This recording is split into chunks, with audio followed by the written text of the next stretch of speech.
په پاکستان کې ځینې افغان کډوال او استازي وایي وروسته له هغې چې په دې هیواد کې له ملګرو ملتونو او د پاکستان له حکومت سره د راجستر شویو افغان کډوالو د نیولو لړۍ پیل شوې، د دوی اندېښنې هم ډېرې کړي دي. یو افغان کډوال چې نه غواړي د موضوع د حساسیت له امله یې نوم په راپور کې واخیستل شي، ازادي راډیو ته یې وویل چې له اسنادو سره هم اوس افغان کډوال نیول کېږي، ځورول کېږي او بیرته په رشوت خلاصېږي. وضعیت مهاجرین افغان په پاکستان کې د افغان کډوالو وضعیت ښه نه دی. د قانوني اسنادو له درلودو سره هم پولیس کډوالو ته ستونزې جوړوي، زنداني کوي یې او بیرته یې په رشوت پرېږدي. و پول بعض مهاجرین آزاد کرده. په پاکستان کې د افغان کډوالو مدافع وکیله منیزه کاکړ هم وایي په وروستیو کې پاکستاني پولیسو هغه افغانان هم نیولي چې په پاکستان کې د ملګرو ملتونو سازمان له استازولۍ او د پاکستان له حکومت سره راجستر دي یا هم ویزې لري. اغلې کاکړ وایي په تیرو 2 میاشتو کې د نیول شویو 1400 افغانانو له ډلې 400 یې هغه کډوال دي چې د ملګرو ملتونو سازمان لخوا د پی او آر یا د پاکستان د حکومت لخوا د افغان تابعیت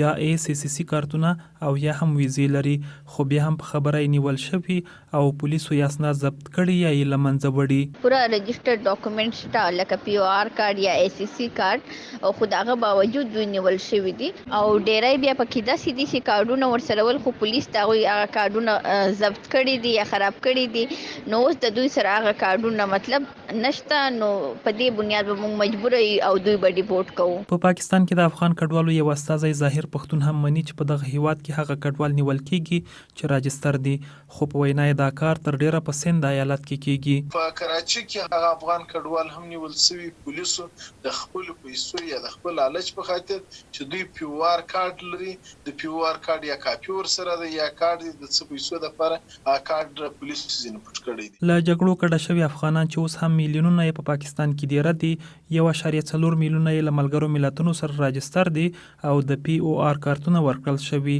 د دې ترڅنګ په لکونو نورو ته بیا د پاکستان حکومت د افغانستان د مخکینی جمهوریت حکومت سره په همغږۍ د افغان تابعیت یا ای سی سی سی زیړ کارتونه ورکړل چې په پاکستان کې د افغان کډوالو اوسېدل قانوني کړي او د ځورېدو مخه یې ونیول شي. خو اوس دا راجستر شوي افغان کډوال هم وایي چې د زنداني کېدو له ګواښ سره مخ دي. د پاکستان حکومت تر دې مخکې هغه ګڼ شمېر افغانان هم نیولي وو چې له قانوني اسنادو پرته د درملنې په خاطر دې هیواد ته ورغلي وو، چې له دې ډلې 4 تنه یې په زندان کې مړه هم شول.